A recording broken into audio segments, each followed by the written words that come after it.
Hi, Patrick from XPression. I want to give you a quick little tech support tip for you today. A couple of them actually.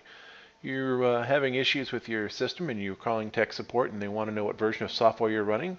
Well, if you look up on the title bar of your XPression, right now I'm running XPression Studio and it's actually telling me I'm running build version 5.9, build 3144.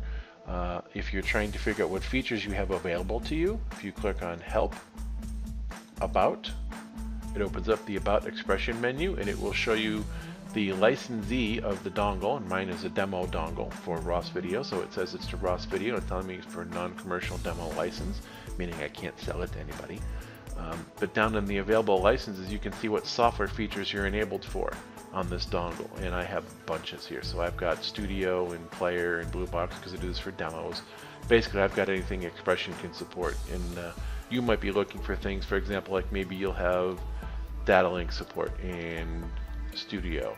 I even have Gateway on here because what that allows me to do for testing purposes, I can have the MOS Gateway running and I can even have my plugins running. So for example, I want to look at what Template Builder is. I can sit here and I can test XPression graphics and everything is all self-contained on my computer. So I have a full test system here. So again, what you want to do is find out what you're licensed for and what you're capable of using, and that may also trace back to your purchase orders and information, but this way you can at least track what it is that you have and what you think you should be entitled to.